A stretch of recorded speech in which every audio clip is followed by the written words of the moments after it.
What up, guys? It's Two Bags. You need a better bat path. If you want to strike out less, bat 300 or better, and get off the bench, we got to improve the bat path. So what I'm referring to is the way that the barrel of the bat moves through the strike zone. We want to make sure that this barrel is in the way of the pitch for as long as possible, so we can maximize our opportunities to make quality contact with the pitch. A lot of the times I get questions in lessons about what's the difference between softball and baseball and how do you coach those things differently. That is the main difference, is bat path. In softball, the ball comes in flatter. In baseball, it comes in at a more downward angle because we're on a mound and we're throwing overhand. So in softball, you have to be a little bit more flat. In baseball, you can get away with kind of an uppercut or slight uppercut. That's actually one of Ted Williams' most famous quotes, is he said, you want to have a slight uppercut.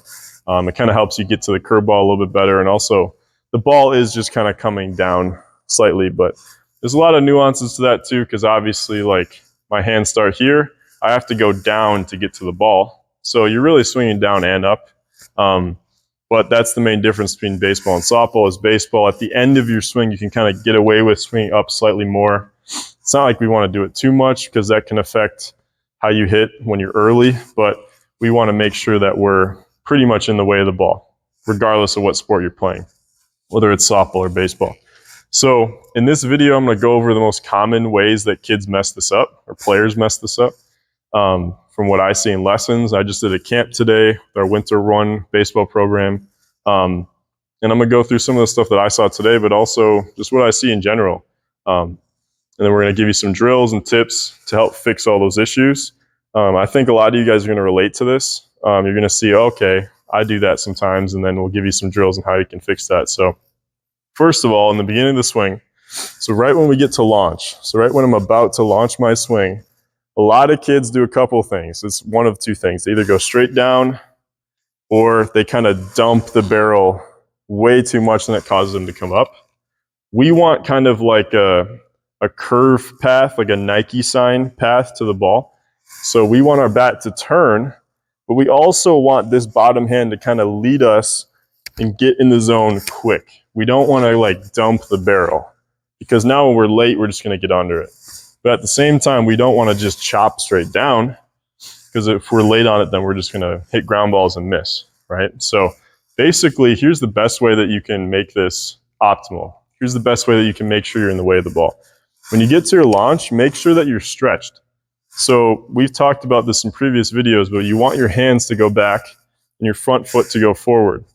When you stretch it out like that, now your core is in a position where if I turn my hips, there's no slack. So my hands have to turn and go right in the way of the ball.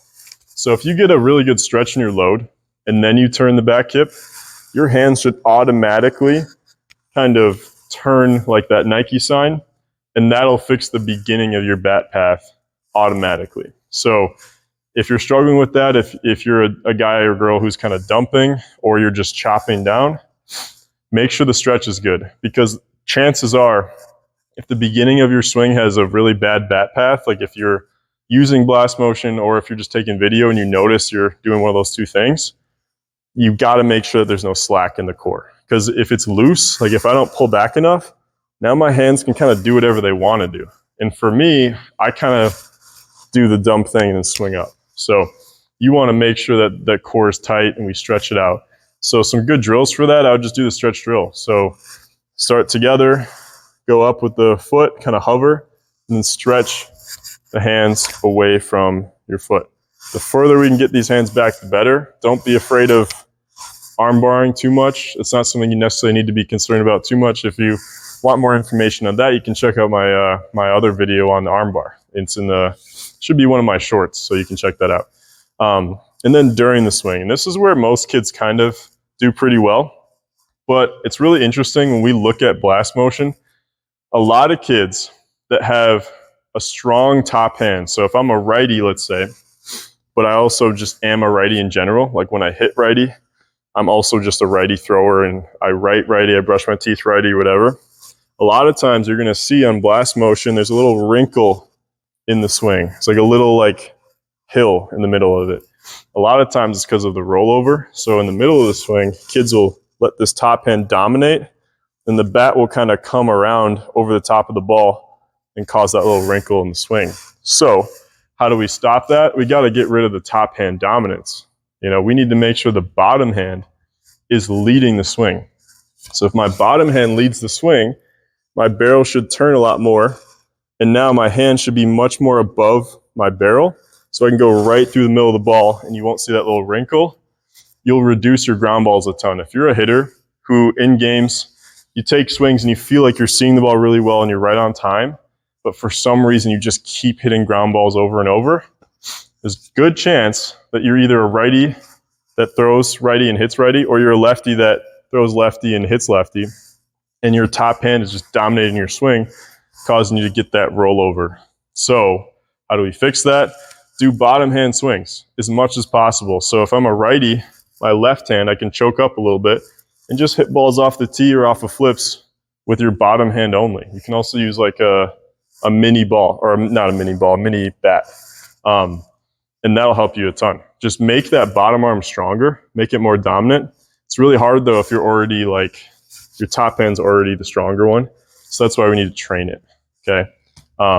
Really cool fact though, the majority of Hall of Fame pro baseball players have bottom hand dominance. So in their swing, their bottom hand is stronger. So take that for what you want, but we can train that by doing the bottom hand swings more often.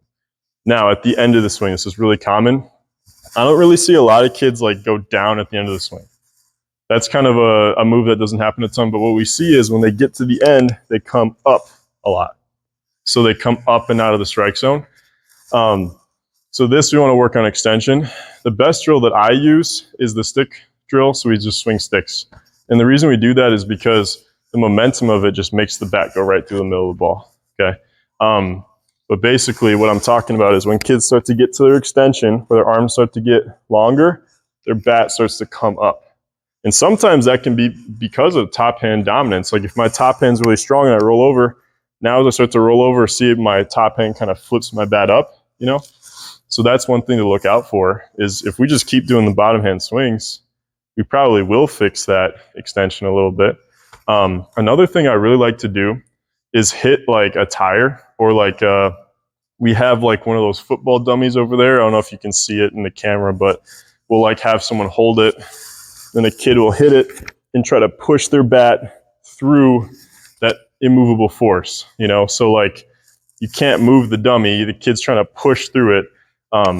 So they're kind of training their body to keep their bat going forward through extension instead of just coming up and out. So those two drills, the one with the stick, you just swing sticks. You like swing a rake or anything, just a dowel, a broom, whatever. And then hitting something that can't be moved. So this could be a tire. We have a big tire in the corner over there. It could be like a football dummy, like I said. I don't know, a tree, I guess. Anything. I've done that before, but it's not like, it's probably not the best idea. Just be smart about it. Like, don't just like hit a wall, you know. But find something that you don't really care about. Like a tire is a great one that you can just hit and you can kind of push through, and you don't care if it like gets broken or anything like that. So there you go, guys. That is pretty much it. So we want to have a good bat path in the beginning where our bat just turns behind, and then we go flat through it, hands above the barrel, and we get to extension and we keep going as long as we can. So once again, it looks like the Nike symbol. So I have Nike shoes on right now. You can see the Nike symbol. We want our bat to go like that. So we almost want to use this as a paintbrush and paint the Nike symbol in our swing. That'll keep you in the way of the ball early and late. The longer that you're in the way of it, man, the more chances you have to make contact. Even if I'm super late, I can still foul one off or hit one down the line. If I'm really early, same thing. I can still foul one off, hit one down the line, whatever. And that allows me to strike out less. It allows me to do better against good pitching when guys and girls are mixing up the speeds. Or let's just say if they're really fast or really slow, I can kind of deal with those speed changes better if my bat path is through the ball really, really nicely. So, and that's something that travel ball players deal with a lot. In college, depends on the level. Like in Division I, I always say this is kind of interesting. In some ways, it's easier to hit in Division I college baseball or softball because the speed is kind of consistent. Like In softball, you know you're going to face someone throwing 65 or better. In baseball, you know you're going to face someone around 90. So you kind of know the speed is generally going to be. There's not too much variance there. Whereas in travel ball, yeah, like the peaks aren't as high. Like some of the kids might not throw 70 or whatever, but for softball, but you might face a kid throwing 40, then face a kid throwing 60. It's just all over the place. So that's really difficult to deal with. If we have a good bat path, though, we can kind of negate some of the problems that come with just facing different speeds all the time, which you're going to have in most levels, you know. So it's a really good skill to have. And I think it's absolutely essential. If you want to bat 300 or better, if you want to improve, you know, your spot in the lineup, you want to move up, improve your bat path. Because that's one thing that it's pretty easy to just lock in. It doesn't really take any natural talent. It's something you can do right now that will make you a better hitter almost instantly if you can figure it out. So once again, we just need that bat in the way of it early. We got to stay in the way of it as long as we can. The longer you're in the way of it, the better chance you have, man. And also, the other thing is power, too. Especially when we're early. All your home runs are going to come out front. Like, you want to elevate the ball, hit it out front. But the problem is, if you're starting to come up or away from the ball, you're not going to be able to elevate it and hit it far. So that's the other problem, too, is if your bat path is bad, your power numbers are going to suffer, too. You know? For me, in my career, my biggest issue was I was really good in the beginning, but at the end, I started to come up. And I think that's probably the most common mistake in bat path is the bat starts to come up away from the ball. And so sometimes I would catch a ball and be super on time, but I would come up just a little bit too much and kind of top spin it and just hit like a single or something. But when I know I probably could have hit a lot farther, you know. So power and contact are going to improve. Your strikeouts are going to go down. You know, you're going to hang in counts a lot longer. You're going to be able to foul pitches off. And that's another thing that a lot of people don't realize is if your bat path's really good, you can get beat by a good fastball or a changeup or whatever, but you can just foul one off and stay in the at bat, make the pitcher throw a couple more pitches, give yourself another chance to get on base. Those little things really make a difference in this game, you know, in baseball and softball. So bat path is huge. We got all the drills, right? So we got the stretch drill, we got the one hand swing, we got the sticks, we got the hit the immovable force. All those things are going to help you a ton.